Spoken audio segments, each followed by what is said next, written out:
Hey, with the Combine and the NFL Draft right around the corner, let's talk about some rookies who are flying under the radar.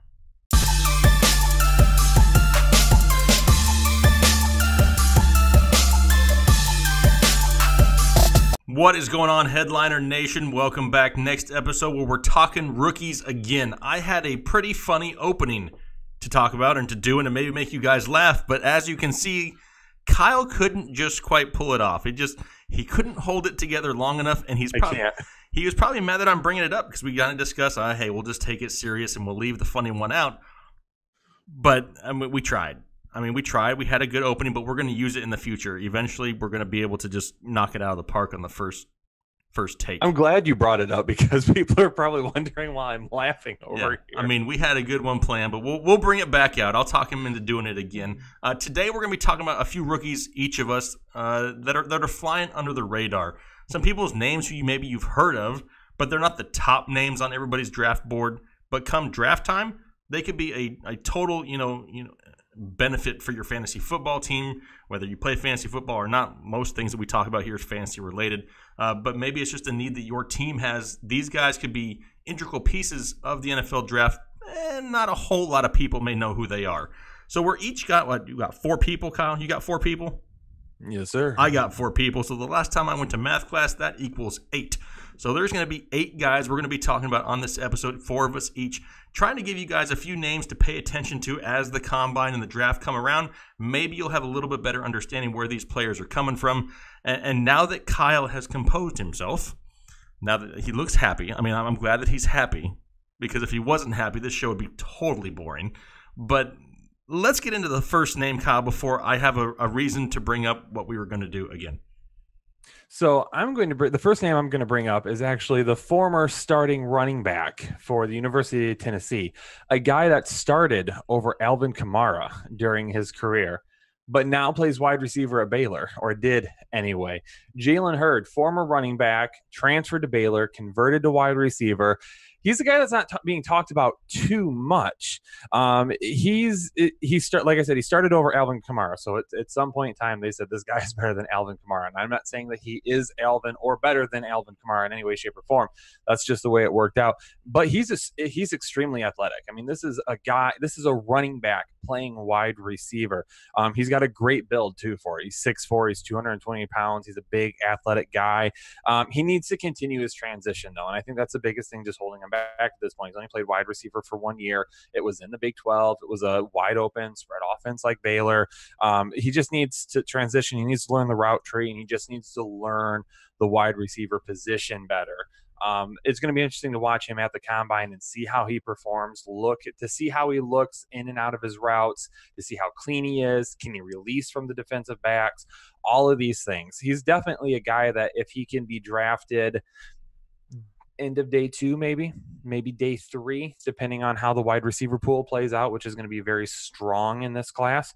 This is a guy that might not help right away in the NFL, but he's a guy after a year or 2 of development could really help a team out because he's got all the tools to do that.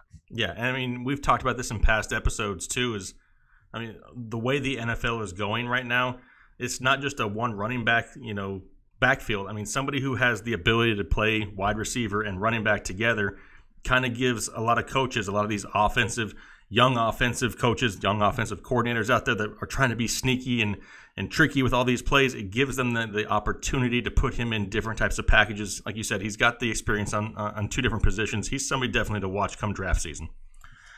My first guy is going to be somebody who I know you love. Why? Because you told me before we started the show when I told you who I had. It's Devin Singletary, running back from FAU. And everybody's like, what the heck is FAU?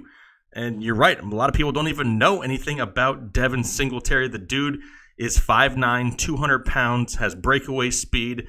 But he's not just one of these little scat backs. It's not like he's going to go down at the first sign of contact. He's somebody who got goal line carries. He plays with aggression. He runs hard. He's crazy elusive. He's hard to tackle, hard to bring down in the open field. This dude has 55 touchdowns in the past 2 seasons. That's borderline ridiculous. 55 touchdowns from the running back position in 2 seasons of college football there. Definitely somebody that if he fits into the right type of offense can put up I mean, I don't want to say it's Tariq Cohen-esque, but I mean, it's something like that gimmicky type role where he's going to end up finding that. I don't know if he falls into a situation where he sees huge numbers of carries right away in his career, but he's definitely somebody, a game breaker type of a player that could, change the course of a game in one play. In 2017, as a sophomore, 1,900 rushing yards and 32 rushing touchdowns. That's crazy. Holy crapola. That's got to be a typo. Somebody. No typo there, but that's what happens when, Lane Kiffin is your coach. And you play at FAU. A lot of people are saying, hey, I mean, what kind of competition was he really going up against on a weekly basis? But that's the case for a lot of guys that are in the NFL now. I mean, you can't teach speed. He has the speed. He just needs the right opportunity. And here's one of the things that fantasy owners, just people in general, a lot of mistakes that are made when you just look at a player who went to a small school and say, didn't play Power 5, didn't play against the big boys, whatever, not that big of a deal. We tend to overlook too many really good prospects because of that, and we just write them off right away because of that, and we can't do that with Devin Singletary. No, not at all. No. I mean, look at So moving on, probably one of my favorite under-the-radar guys outside. What was that? Nothing. You weren't paying attention to me, but go ahead. I'm sorry.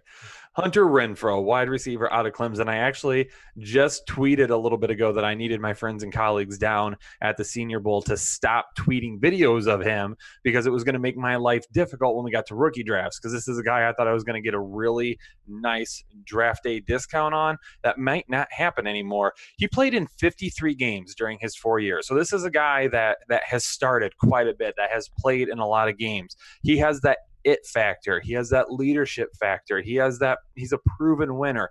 All of those kind of side things that you look at and you say, okay, athletic ability, let's set that aside. How is he as a person? What are these different intangibles that he has? That's what he brings to the table.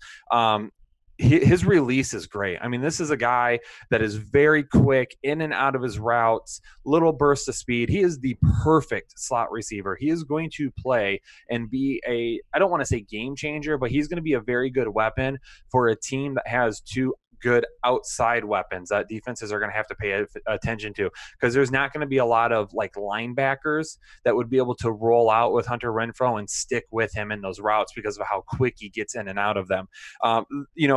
Looking at a con though, I mean, there isn't anything that sticks out. I mean, this guy isn't a star. He's not going to be a guy who has the greatest speed, who breaks tackles well. I mean, but he's going to do a lot of good things. He's going to be good at a lot of things. He's not going to be great at anything. But if you get a chance, watch him from some of his tape from the Senior Bowl. If you have a chance to go get some of those highlights, because dude has looked excellent this week. Yeah, I mean, would you kind of compare him maybe to like a Cole Beasley? Yeah, Cole Beasley, potentially like a Julian Edelman, like those type of guys that just a little bit under the radar, but they run good, quick routes. They can get away from guys. They're not going to hack off these huge plays or anything like that, but they're going to be guys that just know how to play football and play it well, and in the right system, they can be dangerous. Yep, and you just brought up a name of possibly like a Julian Edelman. Another guy that I have on my list is Andy Isabella, wide receiver out of UMass. I mean, he's somebody who kind of fits the same type of role. Not huge. He's only 5'9", 190 pounds, but the guy is like crazy fast. I mean, his speed and agility in and out of his cuts is borderline second to none. He can play all over the field. You'd think of somebody that size is solely stuck in the slot, and the majority of his NFL career will more than likely be in the slot. But at times in college, he played on the outside. This past year, he had 102 catches, 1,698 yards, and 13 touchdowns. To me, this guy is like screaming Julian Edelman 2.0. He's already coming out in the press and said, hey, he wants to break into the 4.2s at the 40 at the combine. Definitely somebody with some crazy quickness. And if he can get there with a quarterback that likes to check down and give him plenty of opportunities, he's somebody who could see a lot of volume here in his rookie season. Yeah. Moving on to a running back, going with some running backs now. Rodney Anderson out of Oklahoma. He's a name that has been brought up, and it was brought up right after he declared, because there was a lot of people who were surprised he declared, but he's kind of faded away again. And the reason that is, and honestly, he'd be the surefire running back one in this class. He would be the guy that would be ranked above all the other running backs. But the problem is he's coming off an ACL tear. He tore his ACL early in 2018, and there is concerns. There's a lot of concerns over his durability in the league. He ran, though, for 1,161 yards, 188 attempts with 18 total touchdowns in 2017. Those don't seem like very good numbers compared to Devin Singletary, do they? But they are very good numbers. And he was a Heisman front runner coming into this season. And obviously he didn't end up playing. So you didn't get to see that from him. He has great vision. He has balance. He has elusiveness. He's, outside of Josh Jacobs, one of the more complete running backs in this class. But the problem is that he can't pass protect, and he doesn't look interested in pass protecting either. And I don't like that in running backs, because if you're a running back and you can't pass protect at all or don't want to do it, you get taken off the field at certain points. And I know that there's been some running backs in the past couple of classes where we had those concerns, but they ended up coming in and still playing a lot anyway. Kareem Hunt is a guy that comes to mind. He wasn't very good at pass protection, still played all 3 downs. Could end up happening for Rodney Anderson if he lands in the right situation. The thing that concerns me about him, though, is he's going to land in a situation where he's going to be buried behind someone else, because he'll be a late round pick, and he'll be a pick somebody takes just based on hoping he breaks out or something like that. So fingers crossed he lands in a good situation, but he has the talent. He has the talent to be a top-end running back if he can stay healthy. Yeah, and exactly. You touched on the pass protection, and the next running back I have on my list is Snell Jr., the running back out of Kentucky. And one of the things he does excel at, he's not going to blow you away with his speed. He's not a real speed guy. His pass protection is amazing, and he is a powerful, powerful runner. 5'10", 223 pounds. This past year had over 300 touches, so there's a little tread missing off the tires. But he put it to use. 1,500 yards and 16 total touchdowns last year. I mean, you think of Kentucky, you think of basketball. You don't really think of football so much. But if you watch the tape on Snell Jr., it would not surprise me if he turns out being one of the better running backs in this draft class, because he's going to be able to stay on the field due to his pass protection skills. He's not going to be a liability when he's on the field. So if he can produce anything at the NFL level, he's going to continually get more and more work. Hopefully he falls into a situation that is a run-heavy offense, or an offense looking for somebody to take the reins on that team, because he's definitely somebody who can get the short yardage. He can get you the goal line work. He may not be a day one starter anywhere, but he's going to be somebody who needs to be paid attention to, because if he does fall into the right situation, he's an injury away from being somebody who could be fantasy viable, his first year. Yeah, injuries.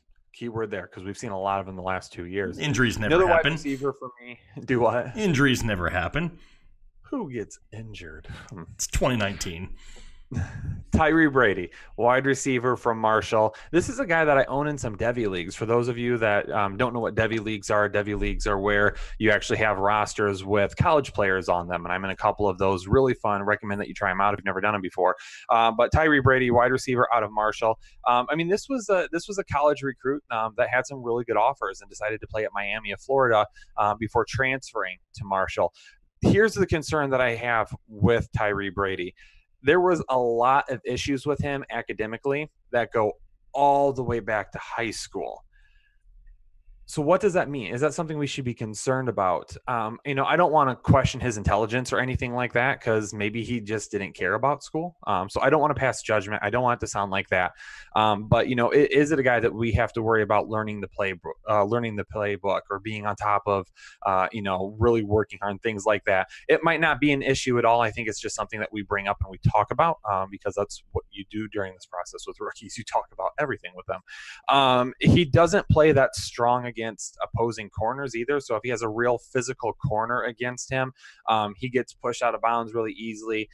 It's hard to contest for some catches. So there are some concerns against stronger corners. But other than that, he has great strength in his hands at the catch, at the point of catch, and all the way through the catch. This is a guy that if he gets his hands on the ball, he's not dropping it. He's going to bring that in and he's going to secure it. So he has good hands. He's also elusive with nice burst. He has the speed to rack up some yards after the catch, which I love.